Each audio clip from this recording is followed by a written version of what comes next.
In the 8th century, eastern India was tearing itself apart. The collapse of prior dynasties left a bleak reality of total anarchy and lawlessness. With no central authority to enforce the peace, the region operated on a brutal system known locally as the Law of the Fishes. Strong warlords endlessly swallowed up weaker factions in a violent, never-ending cycle of survival. Typically, a broken region like this bleeds until a massive foreign army marches in to force unification. But the local populace took an entirely different route to save themselves. The foundation of the Pala dynasty began with a radical, almost democratic choice by a desperate people. In the year 750 CE, the public held an election. They chose a local leader named Gopala to be their king, executing a uniquely peaceful transfer of power. Gopala delivered on his mandate. He systematically ended the internal warlord disputes, unified the fractured region, and established order under the new Pala banner. But the moment the internal bleeding stopped, a terrifying external reality set in. The newly stabilized Pala state was completely boxed in by massive, hungry empires, specifically the Gujara Pratiharas to the west and the Rashtrakutas to the south. To ensure this fragile new state survived its neighbors, Gopala's successors had to leave their peaceful origins behind and mobilize for absolute war. Looking at this map of the ancient subcontinent, you can see exactly how the next Pala kings, Dharmapala and Devapala, went on the offensive. Instead of waiting to be attacked, they became aggressive conquerors, rapidly pushing those boundaries outward into Assam, Odisha, and Nepal. But as the map now displays, this expansion triggered a massive three-way war known as the tripartite struggle. The Palas, the Pratiharas, and the Rashtrakutas all sent their armies crashing into the center of North India to fight for control of the wealthy city of Kanauj. Watching this timeline tick up, the sheer scale of the bloodletting becomes clear. This brutal tug-of-war for the political heart of India lasted for approximately 2 centuries.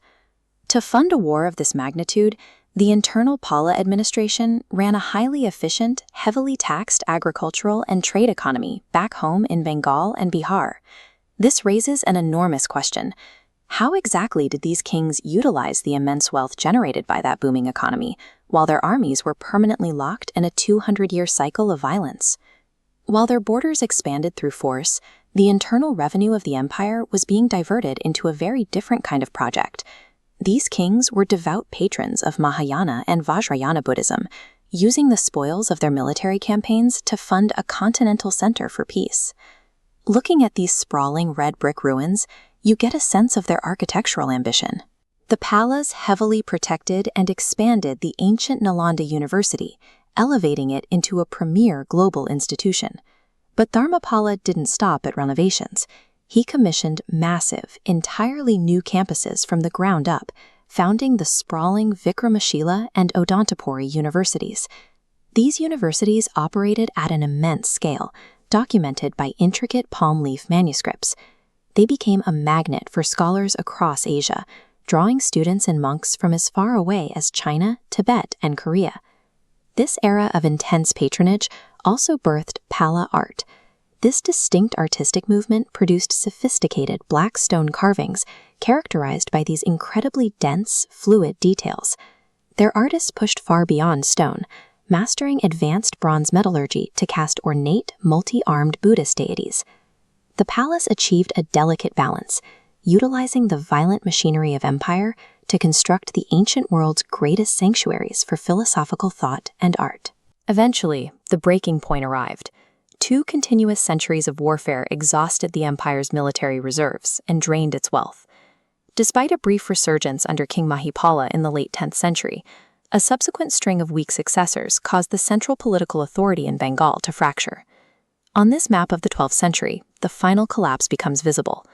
The rising Sena dynasty moves in, dismantling the Pala Empire entirely and redrawing the geographic borders of eastern India.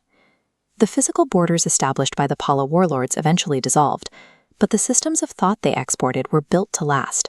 The teachings, the art styles, and the thousands of translated texts exported from Nalanda and Vikramshila traveled outward, shaping the evolution of Asian philosophy and Buddhism across the continent for centuries.